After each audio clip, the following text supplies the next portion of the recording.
مسجد میں پڑھے. کیا کہتے ہیں نبی صلی اللہ علیہ وسلم کا معمول یہ تھا کہ آپ تکبیرات پڑھتے تھے، اللہ اکبر اللہ اکبر اللہ اکبر، لا الہ الا اللہ اللہ اکبر اللہ اکبر وللہ الحمد. اسی طرح ایک ادب یہ بھی ہے کہ مسجد کی طرف پیدل چل کے آنا ہے، اور جس راستے سے آنا ہے انہیں کہتے ہیں جب جاتے وقت دوسرے راستے سے جانا ہے. اب یہ سمجھ میں آتا ہے یہاں سے 2.5-3 کلومیٹر آپ کا گھر دور ہے، یہ بہت مشکل ہے، لیکن جن لوگوں کے گھر مسجد سے قریب ہے وہ وہاں جا رہے ہیں تو سنت طریقہ یہی ہے کہ مسجد کی طرف چل کے جائے، اور جس راستے سے آپ مسجد کی طرف جا رہے ہو جاتے وقت آپ راستہ چینج کریں. اسی طرح جب گھر سے نکلو گے تو تاک عدد میں کھجور کھاؤ، 1 3 5 7 9 11 تاک عدد میں آپ کو کھجور کھانا ہے. اسی طرح عورتوں کو کیا کہتے ہیں مسجد کی طرف آنے سے نہ روکا جائے، یہاں تک کہ جو عورتیں حالت حیض میں ہیں ان کو بھی نہ روکو. نبی صلی اللہ علیہ وسلم نے کہا کہ اگر کوئی عورت حالت حیض میں ہے، پیریڈ میں ہے، تب بھی ان کو اپنی عیدگاہ کی طرف لے کے آؤ. البتہ ان کو نماز کی جگہ سے تھوڑا الگ رکھو تاکہ وہ لوگ مسلمانوں کی دعاؤں میں شامل ہو جائے. تو یہ چند چیزیں تھیں جو میں نے آپ کے سامنے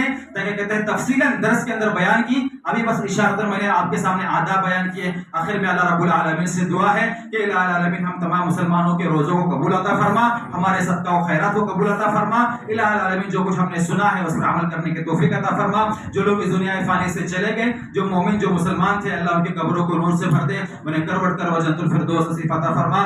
آمین ثم آمین. تقبل یا رب العالمین.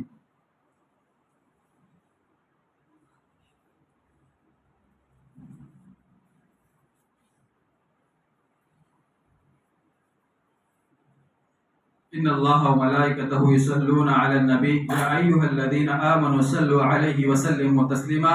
اللهم صل على محمد وعلى آل محمد كما صليت على إبراهيم وعلى آل إبراهيم إنك حميد مجيد. اللهم بارك على محمد وعلى آل محمد كما باركت على إبراهيم وعلى آل إبراهيم إنك حميد مجيد. عباد الله رحمني ورحمكم الله، إن الله يأمركم بالعدل والإحسان وإيتاء ذي القربى وينهى عن الفحشاء والمنكر والبغي يعظكم لعلكم تذكرون. ولذكر الله تعالى أعلى وأجل وأتم وأحم وأكبر.